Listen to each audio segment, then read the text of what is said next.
Hello everyone. तो आज की क्लास में हम डाइलेक्ट्रिक हीटिंग से रिलेटेड कुछ प्रॉब्लम्स को करेंगे। यहाँ पर छोटा सा मैंने पहले डेरिवेशन आपको करवाऊँगा कि कौन कौन सा फार्मूला वहाँ पर इस्तेमाल होगा जो हम डाइलेक्ट्रिक हीटिंग से रिलेटेड प्रॉब्लम्स को सॉल्व करेंगे।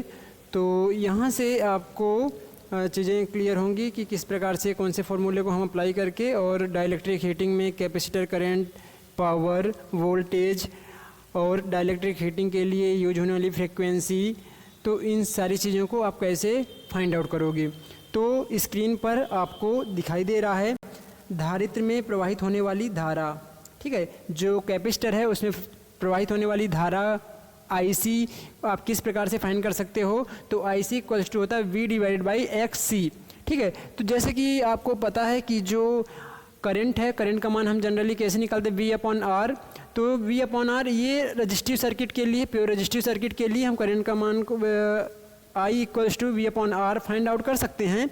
लेकिन यहाँ पर हम कैपेसिटिव सर्किट की बात कर रहे हैं, कैपेसिटर में करंट फाइंड करने की बात कर रहे हैं। तो यहाँ पर हम कैसे निकालेंगे, IC इक्वल्स टू V/XC। जो कैपेसिटिव रिएक्टेंस है यहाँ पर XC है, मतलब जो कैपेसिटर के कारण जो अवरोध उत्पन्न होता है उसको हम कैपेसिटिव रिएक्टेंस बोलते हैं, उसको हम XC बोलते हैं। तो हम यहाँ पर R की जगह में XC पुट कर देंगे तो आपको IC कैपेसिटिव करंट मिल जाएगी। तो capacitive current IC equals to V/XC आप यहाँ से फाइंड कर लेंगे, ठीक है। और आपको पता है कि जो XC होता है, कैपेसिटिव रिएक्टेंस होता है, इसकी जो वैल्यू होती है 1/2πfC होता है, ठीक है, जो कि आपको यहाँ पर दिखाई दे रही है, ठीक है। ये आपको विजिबल है कि जो XC होता है, कैपेसिटिव रिएक्टेंस होता है, ये होता है 1/2।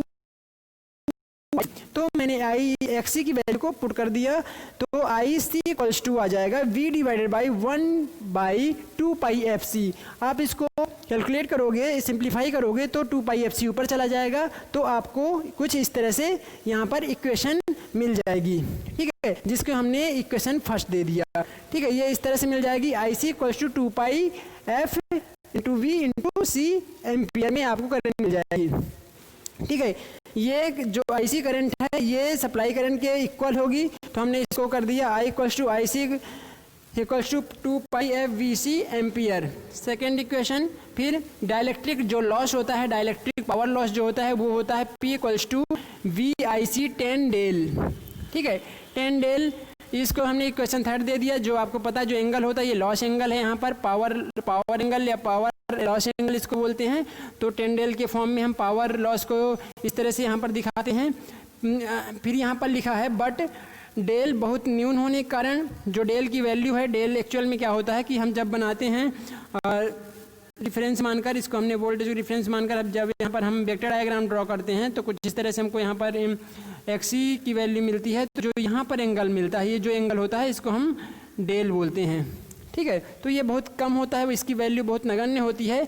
तो हम यहाँ पर ये इस एक्सिस में cos फाई होता है, तो हम वहाँ पर 10 डेल की जगह में cos फाई को रख देते हैं, ठीक है। तो हमको ये इक्वेशन मिल जाएगी।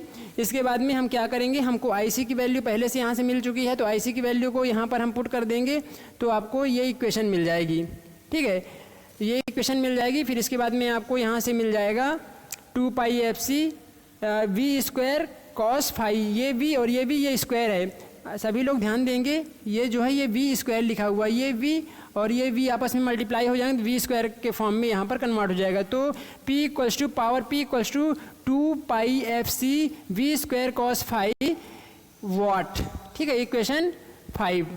तो यहाँ से आपको पावर का फॉर्मूला मिल जाएगा। आपको पता है P क्या है, power loss in watt, C क्या है, कैपेसिटर की धारिता है, कैपेसिटर का कैपेसिटेंस है इन फैराड, सप्लाई वोल्टेज, ये सप्लाई वोल्टेज है। इसके बाद में सप्लाई फ्रिक्वेंसी इन हर्ट्ज, ये पावर एंगल है, ठीक है, पावर एंगल इसको बोलेंगे। फिर संधारित्र की क्षमता निम्नलिखित सूत्र से ज्ञात की जाती है, ठीक है। तो इस फॉर्मूले से आप कैपेसिटर की कैपेसिटी को फाइंड कर सकते हो। एक्चुअल में ये C equals to K naught K into A/T, जहाँ पर जो गर्म किया जाने वाला पदार्थ है, इंसुलेटिंग मटेरियल है या डाइलेक्ट्रिक मटेरियल है, उसका एरिया की बात हो रही है A, T मतलब जो इंसुलेटिंग मटेरियल के थिकनेस है वो, और K क्या है, जो के होता है ये रिलेटिव परमिटिविटी होती है, आपेक्षिक विद्युतशीलता होती है, रिलेटिव परमिटिविटी। और यहाँ पर के नॉट क्या है, ये वैक्यूम में परमिटिविटी है, ठीक है, या इसको अपन एब्सोल्यूट परमिटिविटी बोल देते हैं। इसकी वैल्यू होती है 8.854 इंटू 10⁻12, 10⁻12 होता है। तो कुछ इस तरह से इसके डेरिवेशन है, ये इनकी अभी हमें आवश्यकता पड़ेगी, जैसे ये है। और यहाँ पर यदि हम देखें तो हमको ये फार्मूलों की आवश्यकता पड़ेगी, इन फार्मूलों की आवश्यकता पड़ेगी। इनका इस्तेमाल से हम IC, VP और कैपेसिटर की कैपेसिटी, कैपेसिटेंस फाइंड कर सकते हैं, ठीक है। चलिए हम से कुछ प्रॉब्लम्स को सॉल्व करेंगे, ठीक है। तो जैसा कि ये क्वेश्चन दिया हुआ है, क्वेश्चन आप रीड करेंगे मेरे साथ में।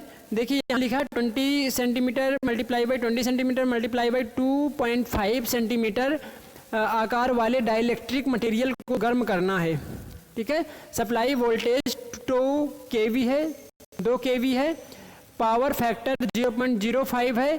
यदि इस पदार्थ को गर्म करने में 500 वाट पावर कंजप्शन होता है तो फ्रीक्वेंसी ज्ञात कीजिए। आपको F की वैल्यू को फाइंड करना है। आपको यहाँ से पहले एरिया निकालना है, तो एरिया 20 मल्टीप्लाई बाई 20 करोगे, ठीक है। उसकी लंबाई चौड़ाई को मल्टीप्लाई करोगे तो आपको यहाँ से एरिया मिल जाएगा, ठीक है। इसका एरिया आपको यहाँ से मिल जाएगा। फिर इसके बाद में ये सेंटीमीटर में है, लेकिन हमें SI यूनिट में चेंज करना है। सेंटीमीटर को हम मीटर में चेंज करेंगे, तो 20 सेंटीमीटर को मीटर में करोगे तो 20 इंटू 10⁻², फिर 20 को करोगे 10⁻², तो ये 10⁻⁴ हो जाएगा। तो इसको आप ऐसा लिख सकते हो, ठीक है। फिर इसके बाद में x क्या है, यहाँ पर थिकनेस है, जो पदार्थ की मोटाई है, इंसुलेटिंग मटेरियल की मोटाई है, वो क्वेश्चन में दिया हुआ है कि इसकी जो मोटाई है वो 2.5 सेंटीमीटर है। जब इसको आप मीटर में इसको आप मीटर में चेंज करोगे तो 10⁻² से मल्टीप्लाई कर दोगे तो आपको यहाँ से मिल जाएगा, ठीक है। फिर इसके बाद में कैपेसिटर की कैपेसिटेंस निकालोगे, क्योंकि कैपेसिटेंस यहाँ पर हमको C की वैल्यू फाइंड नहीं है, तो C की वैल्यू फाइंड करने के लिए C equal silent not silent और A/X।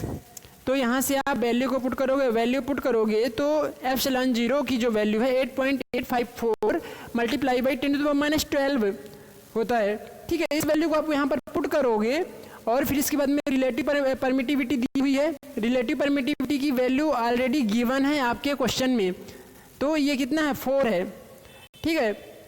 तो यहाँ पर जो रिलेटिव परमिटिविटी है εr, उसकी वैल्यू को पुट कर दिए 4। फिर इसके बाद में हमने एरिया निकाल लिए थे, ये जो है एरिया, इसको हम यहाँ पर पुट कर दिए और यहाँ पर थिकनेस पुट कर दिया। अब इसको कैलकुलेट करेंगे तो हमको कैपेसिटर कैपेसिटेंस यहाँ से फाइंड हो जाएगी, जो ये है, ये कैपेसिटर की कैपेसिटेंस यहाँ से फाइंड हो जाता है, ठीक है। फिर इसके बाद में हमको C की वैल्यू पता चल गई। अब C की वैल्यू जैसे ही पता होती है तो हम यहाँ से क्या निकाल लेंगे, पावर को फाइंड कर लेंगे, ठीक है। पावर को फाइंड कर लेंगे क्योंकि सारी चीज़ें गिवन है हमको। अब यहाँ पर हम इस फॉर्मूले में हम यहाँ पर सारे जो वैल्यूज हैं जो गिवन हैं आपके क्वेश्चन में, वहाँ से आप इसको पुट करोगे तो यहाँ से फ्रीक्वेंसी का मान निकल जाएगा, फ्रीक्वेंसी F का मान निकल जाएगा, क्योंकि हमारा पावर भी दिया है, कैपेसिटेंस की वैल्यू को हमने फाइंड कर लिया है, वोल्टेज भी दिया है। तो इस प्रकार से आप फ्रीक्वेंसी का मान को फाइंड कर सकते हो, ठीक है। फिर हम देखेंगे यहाँ पर पुट कर दिया हमने वैल्यू, ये आप वैल्यू पुट करोगे, देख लीजिए ये कैलकुलेट करना है, ये मैथमेटिकल ऑपरेशन है, मैंने आपको फॉर्मूला बता दिया हूँ, पुट करके आपको सीधा आंसर निकालना है। इसको आप पुट करोगे तो आपको यहाँ पर फ्रीक्वेंसी 7 इंटू 10⁻⁻6 मतलब 7 मेगाहर्ट्ज आपको फ्रीक्वेंसी की वैल्यू यहाँ से प्राप्त हो जाएगी, ठीक है। तो इस प्रकार से इस क्वेश्चन को फाइंड करना था, सॉल्व करना था। क्लियर है सभी को? आप इसको साथ साथ में नोट करते चलें, चाहें तो आप इसका स्क्रीनशॉट भी ले सकते हैं, ठीक है। चलिए सेकेंड क्वेश्चन देखते हैं। हाँ, सेकेंड क्वेश्चन है 30 megahertz frequency power supply use करके एक 15 centimetre multiply by 10 centimetre multiply by 3 centimetre आकार के इंसुलेटिंग मटेरियल को गर्म करने में 500 वाट पावर कंजप्शन होता है। तो सप्लाई वोल्टेज और प्रवाहित होने वाली धारा ज्ञात कीजिए, ठीक है। पदार्थ की सापेक्ष विद्युतशीलता 5 और लॉस एंगल 3 डिग्री है।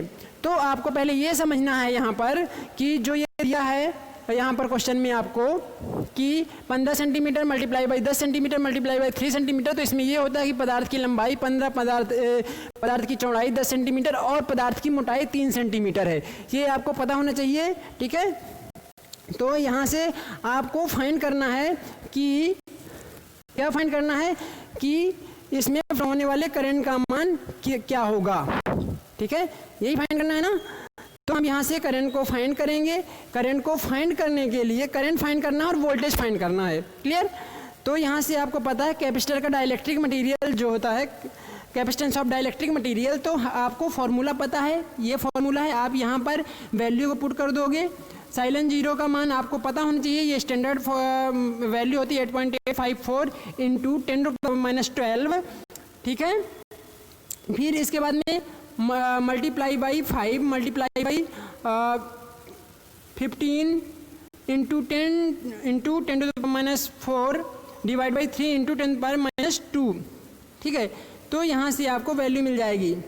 ये ध्यान दोगे आप, यहाँ पर 10⁻12 भी लिखना है ना, यहाँ पर 10⁻12 नहीं लिखा हुआ है। 1 मिनट सभी लोग ध्यान दीजिए, थोड़ा सा मिस्टेक है। जो इसकी वैल्यू होती है 8.854 होती है, तो यहाँ पर आपको लिखना है 8.854 मल्टीप्लाई बाई 10⁻12, ठीक है। इसको आप करेक्शन कर लेना, ठीक है। यहाँ पर आप करेक्शन करना, multiply by 10⁻12 10⁻−12 multiply by 5 multiply by 15 into 10 into 10⁻4 divided by 3 multiply by 10⁻−2। तो आप इसको कैलकुलेट करोगे तो आपको यहाँ से ये चीज़ें मिल जाएंगी, ठीक है। फिर इसके बाद में हम देखेंगे यहाँ पर cos फाई या 10 डेल के इक्वल होता है, ठीक है। तो 10 डेल की यहाँ पर जो लॉस एंगल है 3 डिग्री दिया हुआ है। आप अपने कैलसी में 3 टाइप करोगे तो आपको ये 10 डेल की वैल्यू यहाँ से मिल जाएगी, ठीक है। फिर इसके बाद में power consumption in insulating material. Power consumption के लिए आपको फार्मूला मैंने बताया था कि P equals to VFCV square, P equals to 2πfCV square cos phi watt, ठीक है। ये जो लिखा हुआ है, इसके बाद में आप वहाँ पर वैल्यू पुट करोगे। यहाँ से V स्क्वायर की वैल्यू, यहाँ से V उधर आप रूट ले लोगे तो V की वैल्यू मिल जाएगी। तो एक आंसर आपको यहाँ से ये मिल जाएगा। फिर बोला है यहाँ पर कि आपको करंट का मान भी निकालना है, तो P equals to VI cos phi होता है, सभी लोग जानते हैं। तो P equals to VI cos phi, तो हमको P की वैल्यू पता है, V की वैल्यू पता है और cos फाई की वैल्यू पता है, तो हम करंट का मान यहाँ से निकाल लेंगे। करंट का मान फाइंड हो जाएगा, ठीक है। फिर इसके बाद में हम देखेंगे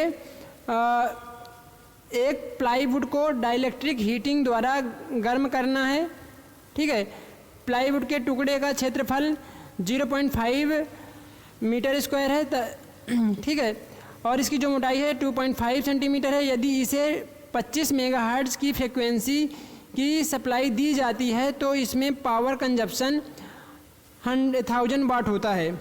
प्लाईवुड के टुकड़े की रिलेटिव परमिटिविटी 2.5 तथा पावर फैक्टर 0.046 हो तो लगाए गए वोल्टेज का मान ज्ञात कीजिए, ठीक है। तो यहाँ से आपको पावर कंजप्शन दिया है, ये सारी चीज़ें, ये वैल्यू जो है ये गिवन है, ठीक है। आपको यहाँ पर सारी वैल्यू गिवन है। यहाँ पर कैपेसिटर यहाँ से निकाल लोगे, यहाँ से आपको पावर मिल जाएगा, यहाँ से आपको वोल्टेज मिल जाएगा। तो इसको आप स्क्रीनशॉट ले लीजिए और इसको आप करिए, ठीक है। ये क्लियर आपको समझ में आ जाएगा। मैं ज़्यादा इसको 1 बाई 1 स्टेप बिल्कुल एक्सप्लेन इसलिए नहीं कर रहा हूँ, वीडियो बहुत लेंदी हो जाएगा, ठीक है। तो इसको आप खुद से ट्राई कीजिए। ये सारे क्वेश्चन जो मैंने आपको यहाँ पर दिया हूँ, ठीक है, ये क्वेश्चन आप खुद से ट्राई करो और इसको बार बार देखने की कोशिश करो। इसका स्क्रीनशॉट ले लीजिए और इसको खुद से सॉल्व करो, ठीक है। तो यहाँ से आपको वोल्टेज का मान भी मिल जाएगा, ठीक है, वोल्टेज का मान यहाँ से मिल जाएगा आपको, और आपका इस तरह से आंसर यहाँ से फाइंड हो जाएगा। क्लियर सभी को? चलिए ठीक है ना, ओके।